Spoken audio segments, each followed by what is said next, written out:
People swarm through as my gaze goes to where Fallon is, but she's not there. At my full height, I scan the crowd and see the hooded girl pulling Fallon in between the dumpster. The hood girl is quick and doesn't understand what the fuck she just did, who she just saved. Not only did she save the Prez daughter's life, but she saved my woman's pride too. The people crowd the dead bodies, some taking pics, others screaming or crying. The majority are just standing there staring at the two dead guys and wondering what the fuck happened. Wisp rushes over to me, her hazel eyes glassy, lips thinned. Her short denim skirt barely covers her pussy. The busta leather thing she is covering her tits is no better. Storm and Texas are going to turn her hide. We might be an all-sexist club, but the guys who have claimed one of our own, whether temporarily or permanently, take their commitments very fucking seriously.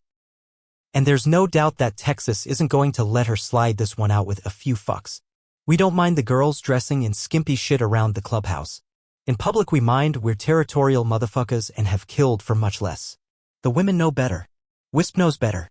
I kiss her head so I don't draw attention to us. Call Den and Spade and make sure you give a heads up to Storm, cops are gonna be here any minute. I retreat backwards, my steps are slow as not to make things obvious. Stopping next to the dumpster, I lean on it casually. Fallon, we need to go baby, the cops are gonna be here any minute. We take the girl. It takes me a second to realize that was an order. Shit, this bitch really saved my woman to have her standing up to me. Fallon might keep secrets and try to be tough, but it's her nature to be pliant. She's never given an order, but right now she's speaking to me as the president's daughter, not as her man.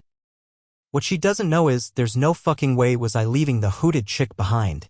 When she killed those guys, she passed the biggest test of the Satan snipers. We have to protect her and take her in.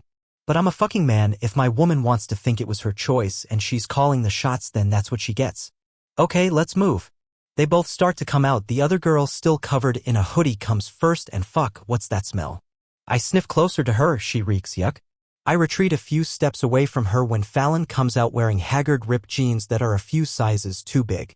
At least she's covered. It's then it clicks. This girl is homeless. She was sleeping here. I grab hold of Fallon's arm, rubbing my thumb on it for only a second. It's not in me to show too much affection unless I'm fucking, but the small show of affection lets her know I was worried. We start walking, the other girl following behind Fallon until we stop where I parked my bike. The cops are already stationed, ushering people out of the way so they can close the doors. No one gets in or out. I pull the girls to my bike, hearing the roars of my brother's bikes coming up the road.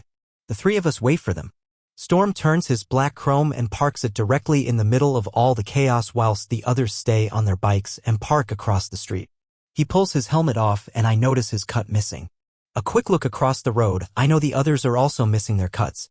They were obviously warned in time and decided not to draw unwanted attention. The faded jeans and white t-shirt I'm wearing makes me blend in too. I watch Storm ruffle his brown hair until it's all pushed back. His eyes scan the bustling crowd until it lands on us. I got Fallon's hand in a tight grip and she's holding the homeless girl's arm. So, she doesn't like men touching her. I wonder how fucked up this homeless girl is.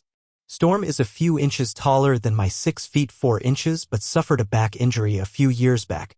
The hunch he has now is telling me that my brother's back is killing him. Shit. We gotta leave now, he says. Prez called. He spoke to the detective. They giving us 10 to get moving. I look Fallon over. Her skin isn't glowing, it's green instead, and we don't have a fucking cage to put her in. She's gonna have to hold it in a bit longer. Storm sees my hesitation and notices the hooded girl. His interest in her makes me wanna barf. He hasn't smelt the bitch yet. I would smile if we had more time or if the circumstances were different. She can ride with you, Fallon's with me. He doesn't argue. He walks to his bike and the homeless girl follows. I don't hear what she tells him or he tells her, but the smile playing on his lips when she says something almost makes me want to punch it off his face. Fuck, what the hell is wrong with me? Fallon and I cross the street just as Jade, Wisp, Chadley, Den, Spade, and Venus run up to us. I'm so sorry, Fallon says. My jaw tightens. You not yet. But when I'm fucking done with you, you would be motherfucker. Fallon touches my arm. It's the first contact she's voluntarily given me since I found her hunched over. Please, Zero, not now.